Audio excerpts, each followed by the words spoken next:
اللہ تعالیٰ نے سورہ صاد آیت نمبر 29 میں فرمایا کتاب انزلناہ الیک مبارک لیدبروا آیاتہ ولیتذکر اولو الالباب، یہ کتاب برکتوں والی ہے، بابرکت کتاب ہے جسے ہم نے آپ کی طرف اتارا اے محمد صلی اللہ علیہ وسلم۔ کس لیے اتارا؟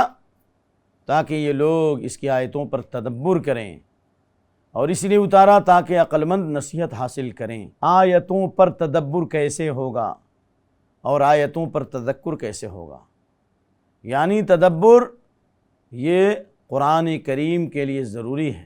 تدبر اس وقت تک نہیں ہوگا جب تک کہ ہم قرآن کریم کی آیتوں کو نہ سمجھیں۔ اللہ تعالیٰ نے اس آیت کریمہ میں خبر دی ہے کہ قرآن کریم کے نزول کا مقصد تدبر ہے۔ تدبر کے معنی غور و فکر کرنا، جس کی بعض علماء نے اس انداز میں تعبیر کی ہے النظر فی عواقب الامور، انجام پہ غور کرنا، کیونکہ دبر کہتے ہیں کسی چیز کے پچھلے حصے کو، اس لیے دم کو بھی دبر کہتے ہیں۔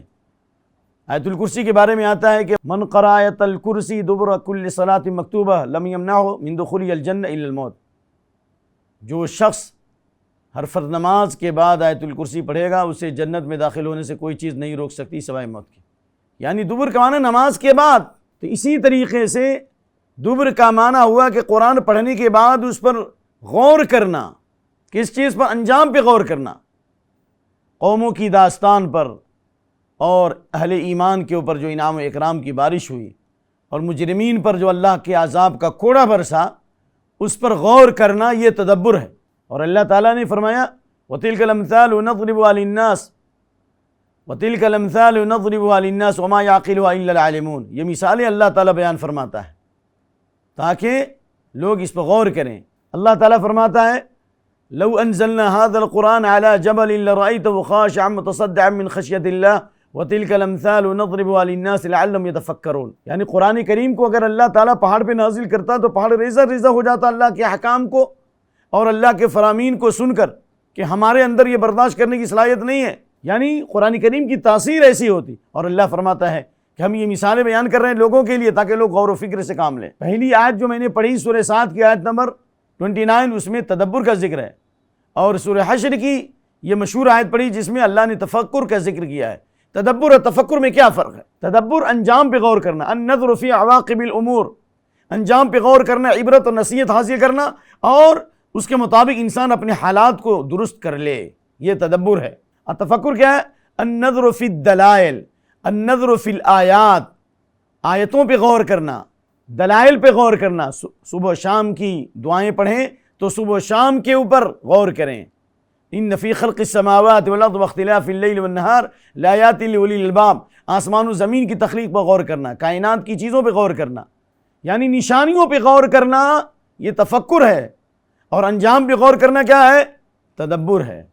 اور اللہ تعالیٰ نے فرمایا کہ کذالک یبین اللہ لکم الآیات لعلکم تعقلون، اللہ تعالیٰ اپنی نشانیاں بیان فرما رہا ہے تاکہ لوگ کیا کریں؟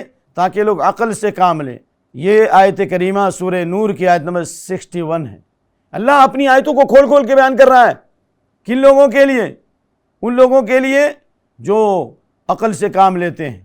اللہ نے فرمایا کہ ہم اس طرح نشانیوں کو کھول کھول کے بیان کر رہے ہیں تاکہ تم عقل سے کام لو، یعنی فہم صحیح ہو، سمجھو، دماغ سے سمجھو۔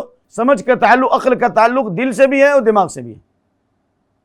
کیوں؟ اس لیے کہ جب انسان کسی چیز کو پڑھتا اور سنتا ہے تو وہ بات دماغ میں جاتی ہے، اور دماغ منتقل کرتا ہے دل کی طرف، اور دل جو ہے اس کا فیصلہ کرتی ہے کہ کس بات پر غور کیا جائے، کس بات پہ غور نہ کیا جائے، کس کو لیا جائے اور کس کو۔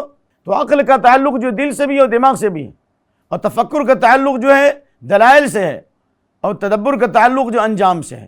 تمام باتوں کا خلاصہ ہے کہ آپ انجام پہ غور کریں، نشانیوں پر غور کریں، اور آپ عقل اور شعور سے کام لیں اور ان باتوں کو سمجھیں۔ ان تمام کے لیے ضروری ہے کہ آپ قرآن کو سمجھیں، بغیر قرآن کو سمجھے ان تمام چیزوں پر انسان کا عمل ہرگز نہیں ہو سکتا۔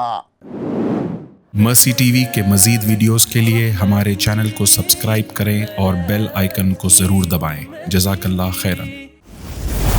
مرسی ٹی وی، پیغام رحمت۔